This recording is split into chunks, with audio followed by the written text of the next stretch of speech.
we're live, and we're live, just like that. We're Wow. live. We're back at it Here again. we go. That's right. Your boy Vinny G is back. Thank you for coming to the show, Sam. How's it going, buddy? Good. How are you, sir? I'm very excited Yep.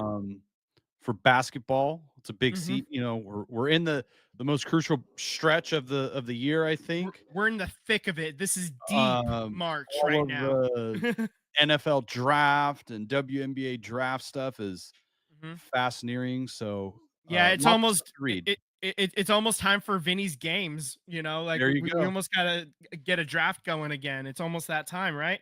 But Absolutely.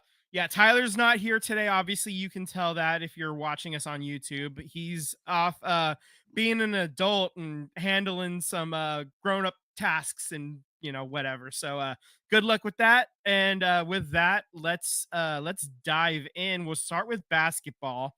Let's talk about the Warriors first.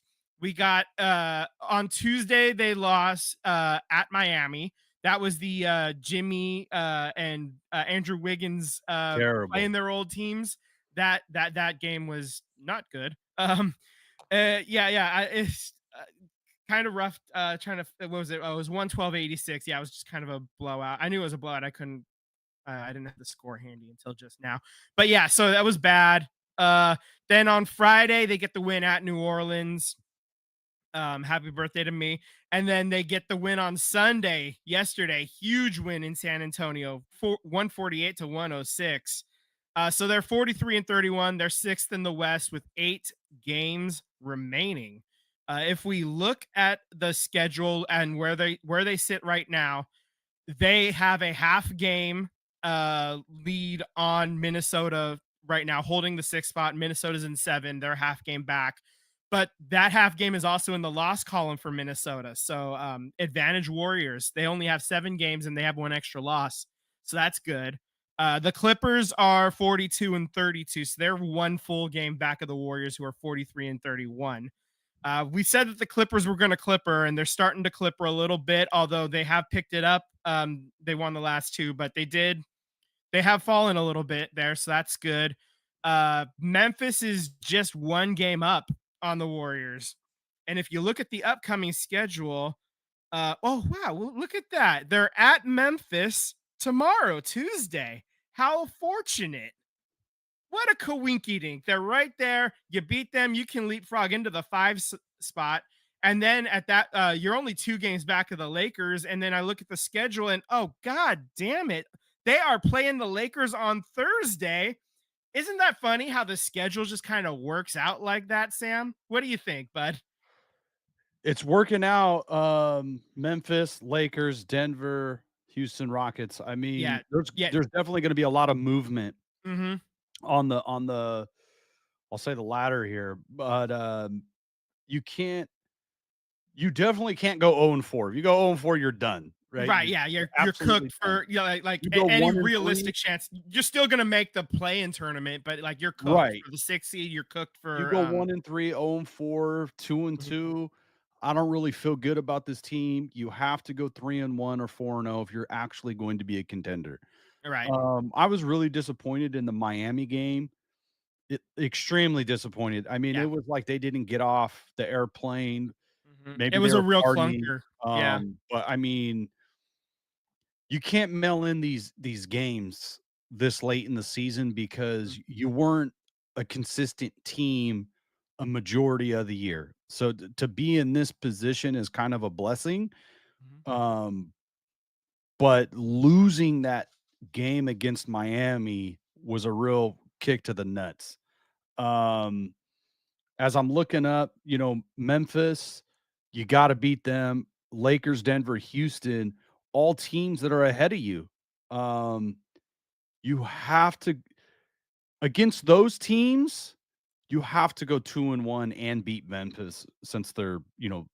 they fired their coach. Yeah, literally, they fired Taylor Jenkins with 9 games left in the regular season. Right. Um, they're sitting in 5th place. They fired their coach with 9 games left. Who the hell does that? This is why they're a poverty franchise, Like even he's their most winningest head coach, obviously. He's like they've yeah, I mean, and they played with an attitude that that obviously rubbed a lot of people the wrong way, including us Warriors fans. Um, Yeah, they were fake tough guys. Dylan Brooks is the only one that was actually somewhat tough. Like the rest of them just kind of fake tried, stuff. and like it was just Well, it John was Morant, he obnoxious. was, I don't want to go down the history of John Morant, but we remember what he was doing. Yeah, yeah. So like why he was in trouble and then injured when he came back, and yeah. Right. So and I Nas wanna actually. go back to Jimmy Butler real quick. I want to comment on this is that Jonathan Kaminga is injured. He re-aggravated this ankle, Mhm. and that that really sucks. Because I think he was starting to have this season, he started to show some signs of being really good. For whatever reason, it seems like on the court, off the court, JK just gets a lot of bad breaks, and he's in the doghouse, he's out of the doghouse, he gets injured, he's in the house recovering, he gets back, it looks good at times, looks bad at other times, trying to figure out his role. And he gets injured again. And this previous injury kept him out, I think, 31 games. Um, so hopefully it's not as bad. But you're at the stretch here, and he re-aggravated it with Jimmy Butler. Now that Jonathan Kaminga's out, he's one of the only few guys. Him and Jimmy Butler are like the only two guys that can get to the rim and get a foul, create their own shot, do things like that. So it's definitely going to be a big loss losing Kaminga if he's out for an extended period of time.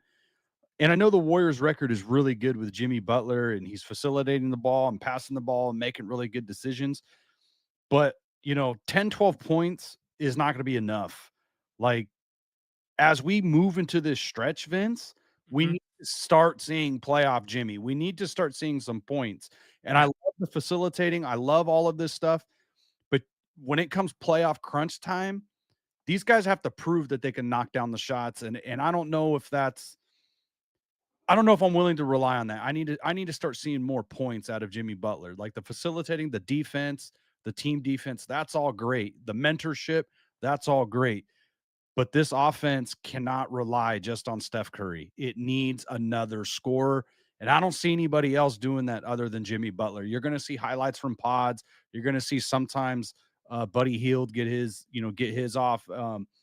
But they need more consistency offensively if they're going to do anything in the playoffs or down this stretch to position themselves to get any type of home court help here. So, Right. Yeah. So I mean, like we said, this is actually a really fun little quirk of the schedule. The next 4 games coming up this week, you're literally playing. You're in the 6th seed as the Warriors. You're playing the 5 seed, and then you're playing the 4 seed, and then the 3 seed, and then the 2 seed. Like it's literally just. I'm looking at the schedule. You got Memphis, Lakers, Denver, and Houston, like all in a row. Those are your next 4 games, and they're all the next teams above you in order too. So I mean, and right. obviously the standings may jostle around a little bit before we actually get to play like Denver or Houston. Maybe if Houston like Houston's been crazy hot actually. They've won 9 of their last 10 actually. Yeah. But if Denver like drops, 2 of the like 2 games before they get to play the Warriors, then maybe suddenly they're the 4 seed and Lakers are the 3 seed or something. I don't know. But as it stands right now, that's what you got. So you're literally playing the teams that are right in front of you. These are the teams that you're probably going to be playing in the playoffs if you're able to hold on to the 6 seed. So this is absolutely the time you need to start playing like it's playoff basketball. It's time to buckle down. It's time to I'm gonna do it, Sam. I'm gonna say it. You demonstrate that championship DNA, you know, Per my your favorite favorite thing. phrase.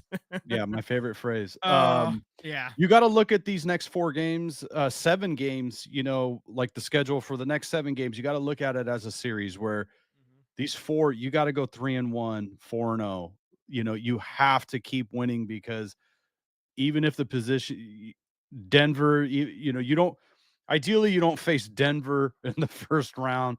But you know what? You gotta win as many games. You just gotta get the wins. You gotta get the Mhm. best seed that you can possibly get. Yep. If that takes you to 3, so be it. Deal with it. Right. Um, Obviously, if you fall all the way down in the play-in tournament, you Mhm. got to deal with that too.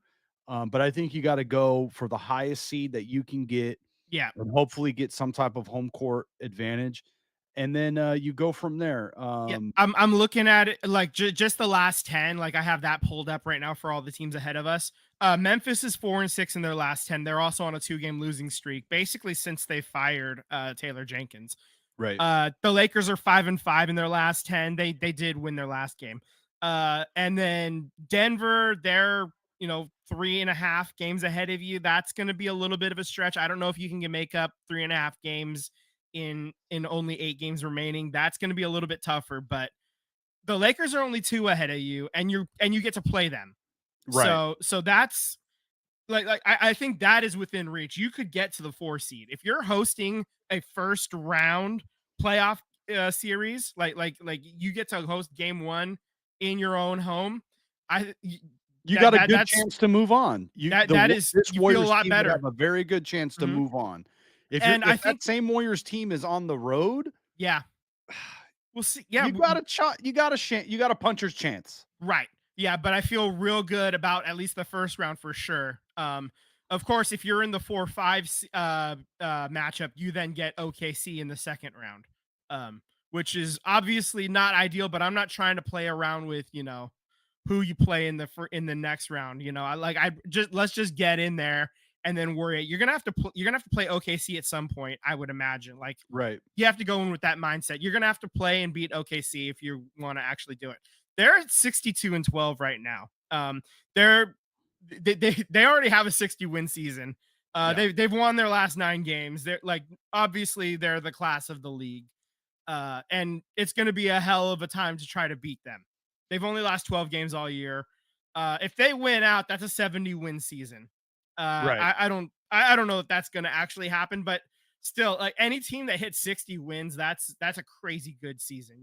I mean, yeah, we saw 73 To wrap yeah. up a little bit on the Warriors, and Mhm. what do you see them?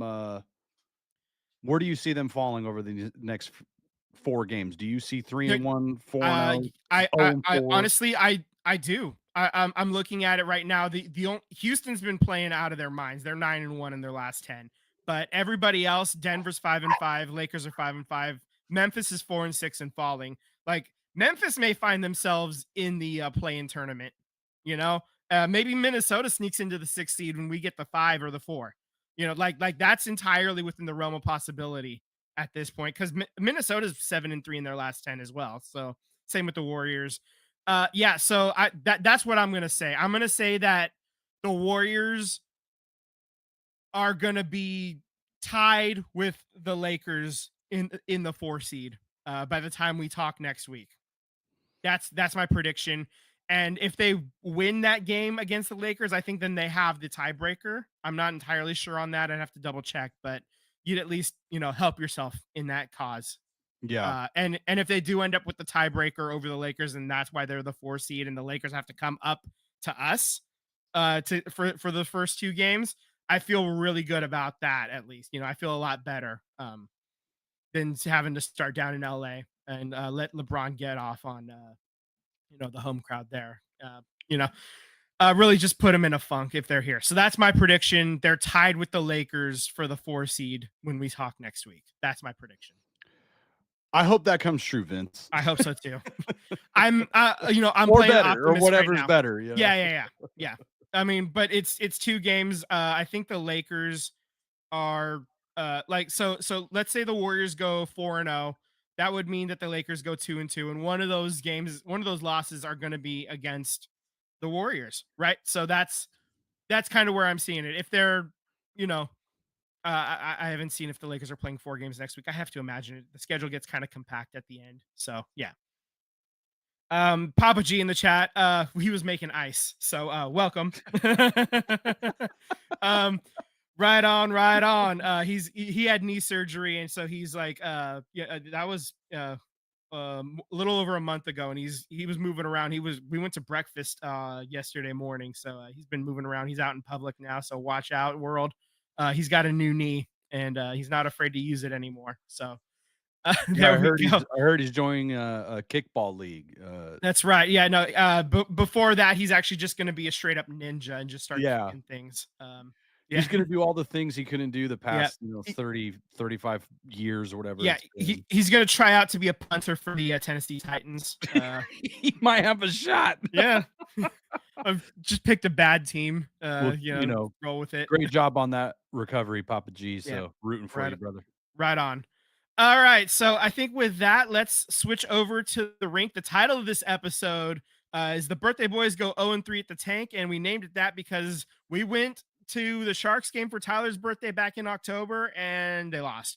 And then in January, we went to the Sharks game for Sam's birthday, and we lost. And then we went on this past Saturday, we went to the Sharks game for Vince's birthday, and we lost. Sharks So fans are like, "Y'all mofos need to stop going to the game." I know, right? No, it was they lost because they're terrible. It's not our fault. Okay. We all three of us, we ended up buying Macklin Celebrini jerseys too. I think We Tyler did. got his before the season started, but that was his, birthday present, so to speak.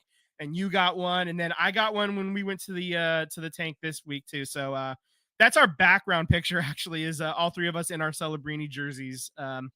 So that's fun. Now for the how the actual week went. They started off with a dynamite win. Tyler got the win of the week correct in the shootout, 6-5 over Toronto. He changed it afterwards. No, I'm just kidding.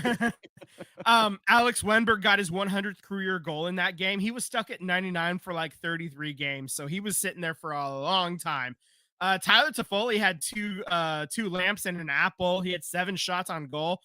He nearly had a third goal, but it hit off the post on an empty netter. He was your first star of the game that game. And in the shootout, you had the young Bucks, Will Smith and Macklin Celebrini, score on the shootout with some sick mitts. It was absolute clinic that those guys put on in the shootout in the skills competition. I like that I actually put the emojis in there instead of saying 2 goals and an assist. I put literally 2 lamps and an apple. That's fun for me. I'm gonna keep doing that. All right, so let's talk about that Will Smith. I mean, it was like full speed and then complete slow mo and just gently, fired it into that corner. Yeah, that was a great shot. Macklin absolutely. Celebrini shot was really great. But Will Smith's speed, just slow motion. It was like he broke the goalie's ankles, dude. Yeah. He wrecked them, man. So then the game that we went to on Saturday against the Rangers, that was a 6-1 demolishing. The only highlight is Cam Lund. He signed his entry-level contract a few days ago, about a week ago or so. He gets his first NHL goal. So that was that. And then they followed it up yesterday with an 8-1 loss against the Kings down in LA. Cam Lund gets his second career goal in that one. Also, Macklin Celebrini, it sounds like his car maybe got hit by the Rangers team bus on their way out. So I don't know what happened there, but Shang Peng was asking questions about it, and the Sharks had no comment. But it sounds like the rookie got his car dinged a bit, so that's unfortunate. There's your welcome to the NHL, huh? No. Damn, by the bus. Rough, yeah. Jeez, it's a rough way to go. Unfortunate. So upcoming games this week. They're at Anaheim on Tuesday. They come back home to play Edmonton on Thursday and Seattle on Saturday. So let's talk win of the week. You got a couple of good choices here, either at Anaheim or at home against Seattle. I'm going to take the Seattle one because that's also going to be like the fan appreciation day. I like how your doc changed it to 4/5. I know. Yeah, that was weird. I hated that. Well, you know what? I'm going to take I'll take Anaheim. You'll take at Anaheim? All right. I'll take Anaheim. And we'll get Tyler's pick at some point here and add it in, or he can add it in himself. He's actually with getting Toronto correct. He's at 11 correct. Sam, you're at 10, so you only got a couple of weeks to make up. He's cheating. He's cheating. Yeah. Editing the docs after we're done. Yeah, and I'm toast. I'm not gonna catch it, either of you guys, and that's okay. We're just having fun. We were trying to Yeah, find a way to have some fun because we knew there was going to be a lot of L's this year. With that, I think there's a couple of just league notes at large.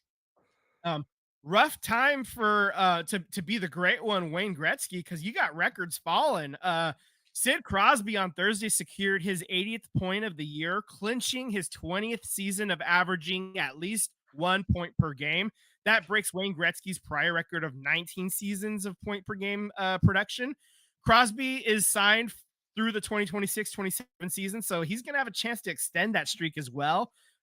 He also missed a couple of games, so that's why he only had to get to 80 points instead of 82.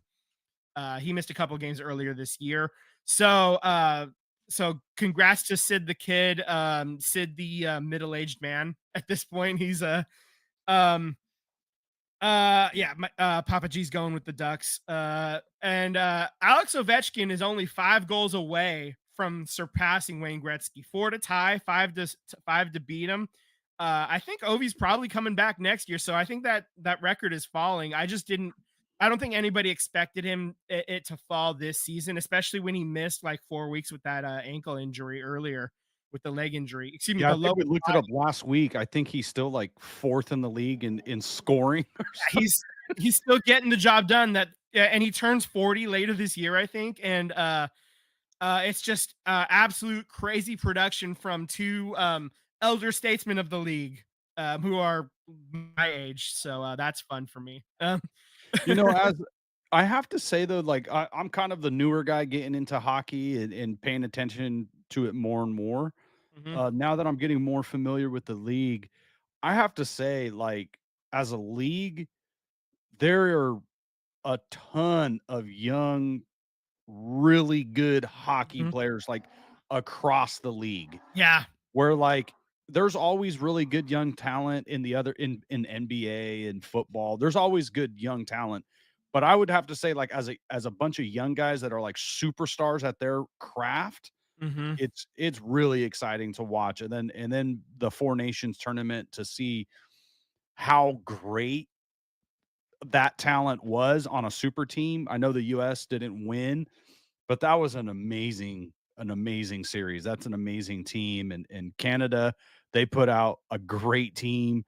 But all of the teams, the 4 teams were super fun to watch. Super talented hockey players and tons of young people. So as these guys who were once the young guns of hockey, now they transition to the sunsets of their careers. There's a ton of young talent coming in, and it's fun. It's really fun to watch these guys get the records, but also see young guys like Celebrini and Will Smith and Eklund, for the Sharks, become stars in their own right. Right.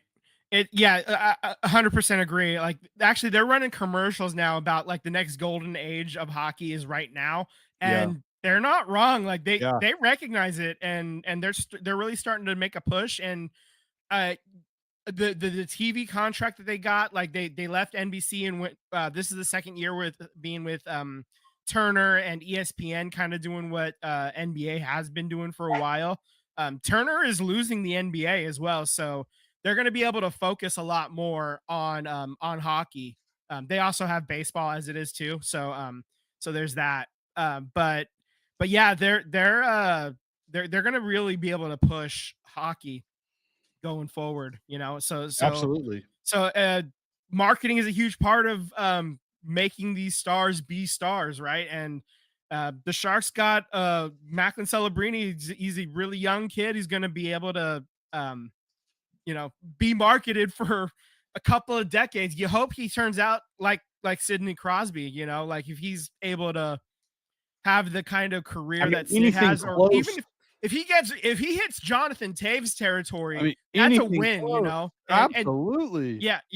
So like, obviously, we don't want to put that much pressure on him, but I think that pressure is coming whether he wants it or not, going forward. Like this is I mean, just his draft position puts it there. yeah, Just by yeah. being in the draft position puts it there. So, um, it's It's fun to watch, man. Hockey's really, if people aren't watching, hop on now because it's a lot of fun to watch. I know for the Sharks, they're not a very good record, but they got a ton of young talent, and you're probably looking at another first overall pick next season, and Right. probably Matthew Schaefer, the top defenseman coming out. So Mhm. there's going to be there's more talent on the way, Yeah. whether you like it or not. Yeah, on the pipe. There's- Yeah, down the pipeline. Here it comes. Right. yeah, here it Yeah. goes. Yeah. Open wide. Say, here comes the choo choo train. NHL time to gonna feed you their stars, and the Sharks are gonna be featured in those stars. So Absolutely. it's nice to know. It's gonna be a lot of fun going forward, and I'm excited for what the future brings. And I mean, we've been talking about it all season. We've that this season is gonna be a lot of losses, and it has been. Um, but the games have, for the most part, been watchable. Obviously, the last two games, and there was a couple of games earlier, but this 8-1 loss against the Kings, that hasn't been happening regularly this season. Last Right. season, that was happening a lot. They were allowing 6 or 7 goals often. This season, um, they're not as good, but they're not quitting. The compete level is high. Yeah, it's just, they're getting better, and it's not long. We're not long before really seeing it come together. So, I yeah, know next year in closing for the Sharks, I know next year they're not gonna be a contender. I would not suspect that they right. would be contending for a Stanley Cup. I think we're Yeah. at least 2 years away. Yeah. Yeah, 2 Um, years, possibly 3, but yeah. right. I would still love for Mike Greer to go after some really good defensemen and add some depth. Like, I think next year, just from a franchise point, you gotta add some that's the thing that this team is really lacking Mhm. is that, Gorgiev, he he didn't play well. He's given up a lot of goals over the weekend. We were there on Saturday night, Vince. You could the Sharks defenseman could not do anything to help their goalie. Like, you Yeah. gotta help him out a little bit, Yeah, yeah, he's and he already not couldn't see great. nothing. Yeah, he's He already couldn't not see the nothing. best goalie, so, like, you gotta help your tendy out when you can, guys. Right. And, we know about the prospect, help me out with his name, with the Barracuda. I'm blanking on his name. Oh, The goalie, Askarov. Yeah. Yeah, Askarov. Askarov, yeah. We think he's gonna be pretty damn good when he gets the full-time job. He got a little Mhm. banged up. He's recovering. But regardless, you still need quality defensemen. So I'm hoping the Sharks, Mike Greer, go out and get 2 defensemen that can really help this team. If you got to overspend a little bit, you got the budget, you got the money. But this team, Celebrini, Will Smith, Eklund, they need to start winning some games. You can't go into year 3, year 4 thinking that all of a sudden we're going to start winning games. Like, they need to learn how to win is what I'm getting at. You don't want to do 2 years of just being losers. You Right. gotta Yeah, start getting some W's now. yeah, I'm looking at, like, the standings, the race to the bottom. So we're looking at that right now, and the Sharks are obviously they're in dead last. They're 49 points. Chicago's 51 points, so they're only one win away, basically, from where the Sharks are. They've played actually one more game, and they have one more win, so that's where it is. They both have 44 losses and 9 overtime losses. Nashville is well ahead, and then Seattle, Buffalo, 68 points. Philly, Boston, a very not so nice 69 points at this point of the season. And then Pittsburgh, 71 points. So those are your, bottom 8 teams. All 4 teams in the West are like the 4 worst teams right now as it stands. And then your 4 worst teams in the East are all better than the teams in the West. So that's just kind of as it happens to settle out. Like, it's a little odd, little funny how that worked out that way. But yeah, so right now, obviously, you're in a race with Chicago for, your number 1 overall draft pick in the draft lottery. Nashville, Seattle, Buffalo, they may be able to come in and swoop it. But yeah. So that's kind of where it stands. It's not the end of the world that Askarov is nursing an injury down at the Barracuda right now, Right. because at this point, uh, I'm always happy to get a win, but a loss is not the worst thing in the world at this point. Just keep it competitive. I don't like these 6-1, 8-1 losses. For sure. Going Absolutely. forward. So, with that said, I think it's time to start talking about a win, and we got to go across the pond to do that. So, Wrexham gets the win on Saturday, 2-0. They were at Exeter. Your goals are in the 23rd minute by Rathbone, and then a penalty goal by Rodriguez in the 60th minute. Uh, Exeter had basically no chance. Like it was, your expected goals were 1.61 to 0.24. So like they barely had it together. Just looking at the stats alone, it's very one-sided game for Wrexham. We like that for them.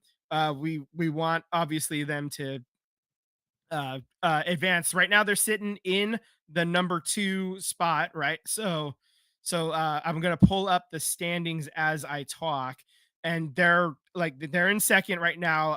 I believe Wycombe is right on their ass. So if the standings would open, come on, stupid damn thing.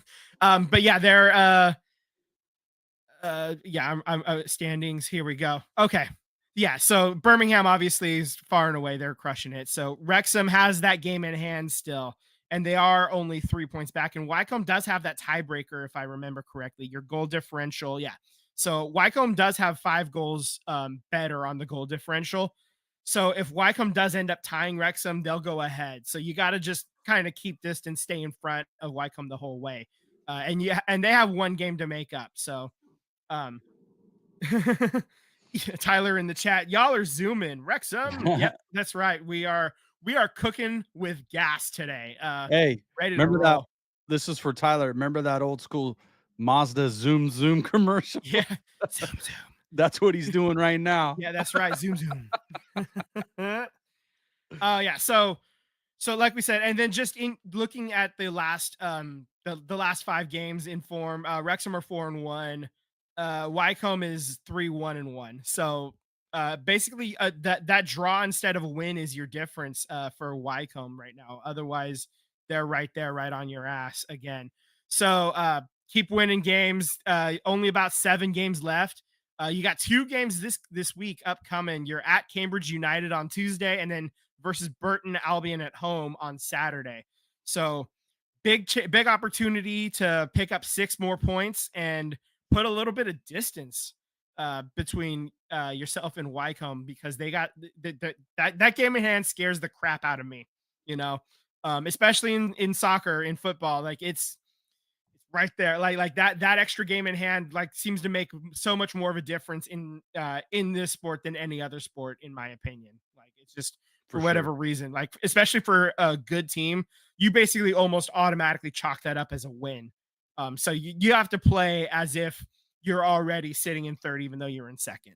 Right. um Okay, so let's bring it back home. We're going to talk Bay FC. They ended up going to Washington Spirit and losing 2-0. And both of those goals came in the 24th and the 27th minute by Ashley Hatch, who is called up to the U.S. Women's National Team. We'll get to that in a second. That's her 55th and 56th career goal in the NWSL, and that puts her in the top 5 of all-time scoring. That second goal was just a defensive breakdown, and neither of the goals really, Silkowitz, the Bay FC goaltender, really had a shot at stopping. Like it was just excellent shots. The first one, she's basically skimmed a pass off her head. It just kind of skipped right across it, and it just kind of deflected far side past the goalkeeper. And then and then 3 minutes later, this one was another header. This one was off of a goal kick off of a corner kick, excuse me, instead of a free kick.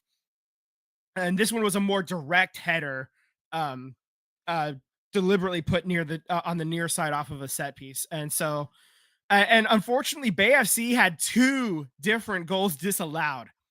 In the 60th minute, Taylor Huff, she had a left-footed strike from about 20 yards out, and it goes low and away on the right side and in. But they went to review it, and they determined that Rachel Kundananji had fouled the defender Carl, and then the goal was taken off the board. Even though what had happened was Rachel Kundananji it was basically an attack. Like Huff was going, she was on her horse. Rachel Kundananji was also on her horse, and she kind of turned to look back. And when she turned to look back, she kind of just ran into the defender, and she's also trying to widen out her path as well, to try to open up and give either a pass or a shot, try to create some offense. And when she wasn't looking, because Rachel Kundananji is so strong, she just kind of ran over Carl, the defender. And so that goal was taken away, taken off the board wrongly, in my opinion. Then in the 87th minute, Bay FC had a disallowed goal. Oshuala scored, but was called offside. It was super close, and we're talking the length of the finger, like half a hand offside, if that. And there wasn't a good enough angle. The camera angle was just a little bit angled. It wasn't perfectly down the line where the alleged offside happened. Not enough to overturn it. I'm not as upset about that one, but honestly, this game should have been at worst 2-1 loss for BFC. It could have been a 2-2 draw. And if it's a 2-2 draw, who knows what happens? There was 11 minutes of stoppage time in the second half too. So like, all sorts of chaos could happen. They call it Chaos League. They call it NWSL After Dark because crazy things happen at the end of games in this league, especially. So as it stands right now, they're 1-1-1. I didn't update this. They're actually 8th in the league as it stands. It's way too early to talk playoffs, but their next match is against the Chicago Stars. They changed their name from the Red Stars to the Stars for stupid reasons. Because communism, even though the Red Stars, the goddamn flag of Chicago has 4 red stars on it. That's what the Red Stars are about. It's about Chicago. But the owner, I don't know, he's trying to appeal to Trump or something. I don't know. He also owns the Cubs, so whatever. Fuck him. Oops, I mean, forget him. Bad words, Vin. We're trying to not say as many bad words. Anyway. Taylor Huff, speaking of, she was called up to the under 23 U.S. women's national team. So, and basically when you're called up to the under 23s, that's basically seen as, if we're going to put it in baseball terms, this is your AAA of the, it's basically the exact same program that they're running. They're just like running it for a little bit younger players. So Taylor Huff is getting a lot of looks for the national team, and getting them at the under 23 squad means she gets to play a lot too for this opening window. Speaking of the U.S. women's national team, the April roster games, the roster for the April games has dropped. Get your words in the correct order, Vin. Okay, so looking at the April camp roster, I think the goaltender, Fallon Tullis-Joyce, she hasn't gotten a cap yet with the national team. She's gonna, I'm almost certain she's going to play in one of these 2 games. Jane Campbell and Manny McGlynn are, they did get to play in the last window back in February, I believe. So we're gonna see Fallon get her first start as well. She plays in England for Manchester United, and she's basically the supposed to be the next big thing at goalie for the U.S. women's national team. So here's hoping we have the next Brianna Scurry or Hope Solo, as long as, you know, not getting in trouble like Hope Solo does. Defenders, Tierna Davidson actually got injured in her game for Gotham FC. So Giselle Thompson is going to end up replacing her on the roster. So if you're looking at the image on the YouTube video, that part's not updated as of right now. That's unfortunate for Tierna. It was a non-contact injury to her left leg. So she's probably going to be done for quite a while, which is unfortunate. She was one of the few people that had a almost lockdown position as a starter. So it does open up a lot of opportunity for a lot of other players though going forward. Let's see what else. The match is coming up in this window on April 5th on Saturday. They're down in LA And then April 8th, they're at PayPal Park, and I'm going to be at that game on location. I will have a report for you in a couple of weeks because that's a Tuesday game, and obviously we record on Mondays. So I'm going to get to go to that game and then have to wait a whole ass week before telling you about it. Um, I'm really excited for that. They're going to be playing Brazil, so that's a rematch of your gold medal game in the Olympics. For both games are going to be against Brazil down in LA and then up here in San Jose. Right. Um, let's see, what other notes do we have? Oh, I just wanted to bring up. I forgot to include this in the thing. This is just general soccer news. But for the Oakland Roots that opening game that happened while I was in Disneyland on the 21st. Yeah.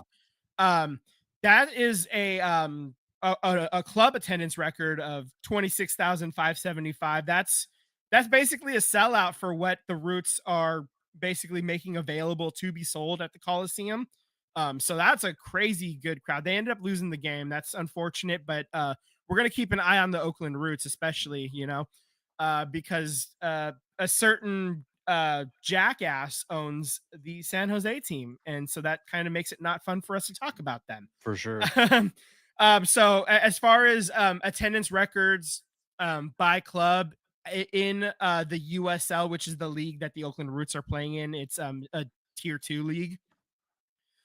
Cincinnati had 31,000 at a game in 2018. 26,000 plus at Oakland is the second most attended game ever in the USL in their history. The third highest game for a record is Sacramento Republic game. Actually, it had 20K at one of their games back in 2023. So we got a nice little rivalry that we could build up with Sacramento at the USL level, and also the USL is going to be voting on whether to instigate promotion and relegation. So that's going to be really exciting. It'll be the first time a league in America has pro rel. So that's going to be if they do end up bringing that on, that's going to be really. So how would that work, Vince? So basically, how that would work is they're going to establish they have a league below the USL right now. USL is considered a tier 2 on the Right. the US football pyramid. So they're working on building a tier 1 league to compete against MLS. Okay, so then you'll have it'll be a competing league. It won't be partnered with MLS at all. In fact, I think MLS might be in trouble if this actually goes through. I always felt like, even the minor leagues, minor league baseball should have done this is that you have all these teams in smaller communities and maybe they're not major league baseball teams, but regulation of, you're a AAA team, you're not very good, you get regulated all the way down to single A or whatever it Yeah. may be. Um, to me, that like having the opportunity of like a league, your team can move up or down, like Mhm. European soccer, how we're watching Wrexham. Yeah. You know, that to me is interesting. That to me is fun as a fan. It's really interesting to watch. Mhm. And yeah, your team could fall down in the rankings and the standings and get regulated to Yeah. a lower tier, Mhm. but I still find that entertaining. And then you're gonna have, you have more teams in different tiers, but I think you start to naturally and organically get like rivalries and rival cities Mhm. where you're a new team, you're a new franchise, and you start in a single A or a Mhm. lower tier, and you Yeah. knock off some of your peers to get into that second league and keep moving up into that tier 1, that top tier, but then you can fall back down and maybe you get knocked down by a team Mhm. that also, got built up, Yeah. Yeah, I as mean, well. So it, it's fun. yeah, to apply it to minor league baseball, for example, it would be super interesting to have, Stockton Ports and the Sacramento River Cats and hell, the San Jose Giants and the Fresno Grizzlies. Right. Like if all of a sudden all four of those teams ended up at, the triple A level, That would make Right, things really exciting, right? And Banner Island Ballpark in Stockton's, like that's a fairly new ballpark. It's, right. they take pretty good care of that, and it would be really kind of cool to see, how that would work, I think but that would be really fun. I'm really excited what the you know, what this comes of it, yeah, with yeah. this, Hopefully they tiered. do, and hopefully they do end up approving it, because that would be really exciting. And like you'll run into a team that like goes on a miracle run and gets promoted when they honestly probably should have no business being promoted.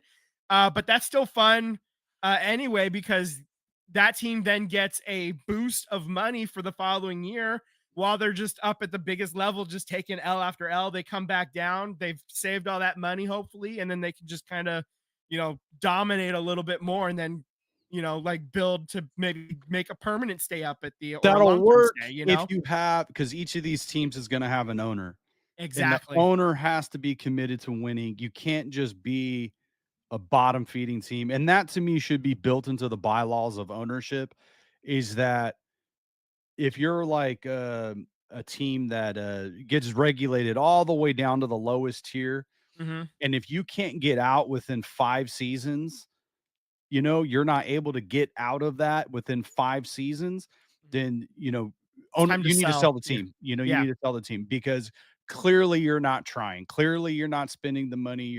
Right. You're not putting the best product. It has to be Yeah. about at all times putting the best product on the field all the time. And And I know it's yeah. hard to always be your best, but especially with, the teams like the Sharks. Mhm. They're tearing it down right now, and that's why I said earlier that you gotta start putting some wins. You gotta go after a couple of free agents and get some Yeah. defensemen to start winning. I want the same thing here. Like, you got Celebrini, you got Will Smith, you're gonna have a top pick next year. You gotta start winning at some point. You gotta put some money back into the team. And these leagues, these lower league tiered, soccer clubs, you would need ownership that would invest Right. and be competitive. Yeah, yeah. And so there's actually a couple Mhm. of good questions from Papa G in the chat. What would you do about players under contract with a big league team? And I think that's where you would say, if they did it in baseball, for example, you would only do it at the minor league level. You wouldn't do it at the major league level. Um, and then as far as making the Giants and River Cats being part of the same organization, like they're part of the Giants, like same tier organization. I think that the way you would make that work is everybody is up for grabs basically. And I would start at your AAA. I'm just kind of gaming this out right now in my head.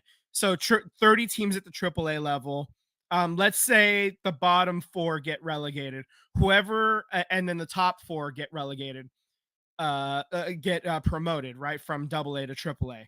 And I think that the way you would make that work is the teams that had their AAA team go down, they would obviously take on that new team, right? And they would put those players there. Um, and so then obviously that might run into a little bit of an issue then with like just your travel or anything like that. And um those like a lot of those guys that just lost and got sent the name River Cats, for example, sent down to Double A. Those would be the same guys now playing for the Fresno Grizzlies or whatever. Right. So there would be like bugs to work out in that system, and obviously that's not anything that's ever going to actually happen. But I'm just gaming it out in my head. There would be advantages and disadvantages there. There's But definitely yeah, some yeah, challenges. there would be a lot of There's problems to kind of challenges. work out. But Yeah, there's definitely yeah, challenges, but I but think it could I be think ironed out. soccer would be a lot easier to establish this system, and USL is trying for it. And I really hope that they do end up doing it and they go through with it. It would be really cool. Like all these people that the Oakland Roots put out like fan ownership drives, right? And so people have like bought stock in the Oakland Roots. So they're like like people have like a stock in the Roots or whatever. So might be kind of cool if they end up like putting this system in place, and then in 3 or 4 years or however long it takes, if suddenly the Oakland Roots are able to get promoted up to a higher level, and they can get more money, then all of a sudden your fans are getting a little bit more out of it too, you know? So that's kind of cool. That would be kind of cool to think about, you know? So kind of exciting. Kind of No, exciting. Hope it I'm juiced for it. yeah, I definitely, this is something I want to keep an eye on right. as it Absolutely. develops. Yeah. Let's see. One more note about U.S. Women's National Team. They did announce today that they're going to play Canada on July 2nd, in Washington D.C. at Audi Field, where BFC just took their first loss of the season. Um, so that game coming is going to be coming in July during the future window. Yeah. So I guess that's basically. I think we covered it all. We got through the list. I want to throw Yeah. one curveball at you, Yeah, Vince. go for it. We College got a sports. couple minutes. Yeah. We got a couple minutes. So college sports, you hear about Mike Bibby going to Sacramento State as their Yeah. basketball coach. Yeah. Andrew Luck, general manager of Stanford. Yep. I just saw Trey Young is the assistant GM for his college. Really? Um, While still playing? yeah, and that's what I'm getting at is Okay. we're doing this tournament thing every year. We do this March Madness. We fill out a thing. Mhm. Um, Vince gets his ass I, kicked every year. Yep. I, I, I essentially, and I think millions of people are in this boat. Is you get to the Sweet 16 and you pick the favorites, you pick the number one seeds, and you're looking pretty damn good. There hasn't been many upsets from like the Elite Eight. Mhm. Do you think? How do you feel about this NIL stuff? Because now it just seems I want the players to get paid, Right. but now schools have their general managers. They're Mhm. getting these big name Yeah. coaches. It's Kids are this getting is paid. there's a lot of unintended consequences Yeah, by this happening, right? And so there's a yeah. lot of stuff that they have to work out. And I think a salary cap of some kind may be necessary. I don't know how you would work that, how you would implement that. It would certainly spread the wealth out a little bit. It would suddenly, a school like Cal all of a sudden has a shot at getting a couple of noteworthy players. They're not, If they they're spend the money, not right? everybody. Yeah, yeah. I mean, that's the other part, right? I haven't With the heard salary about cap, you'd have Cal. I to, haven't heard Cal specifically yeah, wanting to pay players no, to get them into the and transfer portal. I don't. Yeah, and I mean, they basically made the jump to the ACC for every sport except for football. Really, is what it came down to. Like they wanted to be able to still compete at the highest level for every other sport, and then in football, they're just going to take their lumps. I think that's probably what the athletic director is thinking. And I mean, and you're going to run into some quality players here and there as well. I mean, Cal is, a world renowned institution. Same with Stanford, right? You're going to run into some high quality players here and there, but the teams themselves, they're not going to be like, perennial winners while they're in the ACC, and the schedule. I mean, we talked about it before, the travel and all that stuff. So, and I just how much I hate all that for them. And I think if they were to institute a salary cap of some kind, it would be a way to they could almost return balance and like maybe revive the Pac-12 and get most of the schools back in the 12 where they belong. Um, or or some version of it, like the We idea talked of about it a having little bit with the yeah, Pac-12 going away. We yeah, talked a little bit about it. Is you know they completely shot themselves in their foot. mhm, They made this Pac-12 network that was available on nothing, and then mhm, you had to pay all this money to get its own streaming service yep, where you and should then have they just they get it on the air. Just they then there was the deal. They had a deal with Apple in place, and then they turned that down and said, "I think we can do better." And then they no, couldn't you do couldn't. better. That No, they you didn't couldn't. do better. If they would have just taken the deal with Apple, the Pac-12 still exists as it And you have should. NIL money. You Yeah. have the league is Mhm. generating money. Your Yeah. colleges are having money. You could, go Mhm. out and get your general manager. Yeah, I just find it really interesting with this NIL stuff Yeah. Yeah. and general managers and assistant general managers. I honestly don't know. Trey Young's the Yeah. assistant general manager of the basketball team. Yeah. I don't like. It's tough to understand what to think about all that extra stuff. Like it's stuff that kind of almost has to happen, right? Because of this system that is in place. And there really should be a way to regulate, like, at least a little bit, like, you know the SEC and the Big 10 are basically running away with like all kinds of money because of the marquee schools, right?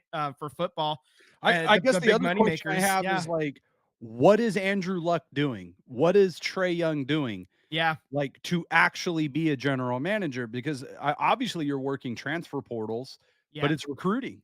So Yeah. now you have this general manager, you're trying to get the most famous general manager Hmm. with popularity, and that's why Trey Young's the assistant is because he can't do it every single day. He's off being Right. an NBA player, Right. Yeah. but now it's becoming like, a popularity contest of just recruitment, Hmm.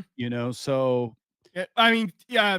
Breaking news: Snoop Dogg is your general manager at USC. No, is he? no, I'm kidding. Oh my I'm kidding. god. I'm messing with you. I'm messing Oh with you. my god, so I'm just but you But know what? That's coming. the, I the mean, fact that's the that thing. you like that something like that is going to It happen. can Something happen. something on that So level, if you're like just something Stanford, you know wild. what I'm It's doing? We're not that far off. We're really If I'm not. Stanford, Vince, if I'm Stanford, I'm calling, you got Andrew Luck, GM of the football team. Hmm. I'm calling Tiger Woods. He's the general manager of my golf team. That's right. You Pulling it in just all those alumni favors, right? where Like does all those it emails that end? like I've ignored from Cal State East Bay. Like if I'm Stanford, I'm sending all of them out to anybody who ever has a degree with my name on it. Dude, Yeah, totally. so that's the as you said, the unintentional consequences of NIL. Hmm. Um a lot of stuff to figure out because this is It's crazy. still new. There's still a lot of legal questions too that have to be answered. Like, and who knows? Depending on which judge you end up in front of, what the ruling is going to be, and is it going to be a ruling that only affects this one question, or is it going to be a nationwide thing that has to then get appealed to the next level? And so, And I find it I for think we're for probably 3 years away from having any like actual proper system in place to begin with. oh, for sure. And then at that point, is the system even good? Does the Right. system does it work? And then you have You're to talking fix. about something Yeah. for it for to track data Yeah. and This was analyze something. yeah. You're talking 10 years Yeah. and This then is very another 10 years to see the modifications that so you're talking mhm, yeah. decades This is of very ready, fire, aim is what this right. ended up being, I find it I find it really interesting with like Sacramento because they went hard after, you know, other uh, premier athletes to take over their football program, and they got Mike Bibby for the basketball program. You got smaller schools that are getting really aggressive, guys who are not alumni, right? Like Yeah. they're just Yeah. they're just trying to get opportunities to get coaches in there and this and that. So I'm really impressed with Sacramento and how aggressive they are. They thought they were going to get the football player, and he ended up going to, another school. Oh, right. I Um, forgot it. Yeah. shoot, I'm blanking on his name, but we talked about it like a month ago. Right. Yeah. Um, Doolittle's doing his best to remember in the background, but he can't. I don't know if his growls are making it on air, but my dogs are growling in the background. Um, but you got these smaller schools that are going after more coaches and trying to spend more because if they could get a coach to recruit, they're going to have better odds to get a top athlete, which I find really interesting. So, it, popularity contest, man, is who could recruit, and with the Yeah. NIL stuff, that Andrew Luck was once one of the most marketed football players. I'm sure he's greasing the wheels on the somewhere. Mhm. Oh, I know a guy that could get you Yeah. over. I know this person over here. Yeah, yeah, yeah. So, Exactly. I Yeah, mean, if he what's doesn't gonna know a guy, happen he if knows a guy who knows a guy. LeBron James signs with UCLA? He's gonna be the GM of UCLA or USC because his son went there. Yeah. Steph Curry, is he gonna go to Davidson and be the general manager of Davidson when it's all said and done? Like, Mhm. it's crazy that these players are, you're going to see it. They're going to become active general managers, assistant general manager. You're seeing it with Trey Young. And then what do they do in their post career? You know, it's a whole new world in college Yep. sports and There's, NIL, you know, man. there's hundreds of colleges, right? So you in theory have Exactly. hundreds of these jobs for football and basketball, and any other I sport, was right? Vince, in So closing, I know we're up against it. I was watching something about Ewers from University of Texas, the quarterback, Quinn Ewers, okay, that he had an offer to, instead of going to the draft, he had an offer to go into the transfer portal. I forget what school. It might have been a Florida school, was offering like millions hmm to to enter the transfer portal and come to college here. We will give you millions. yeah, And he took he went the draft. He's going in the draft, but like that's what we're talking, millions yeah.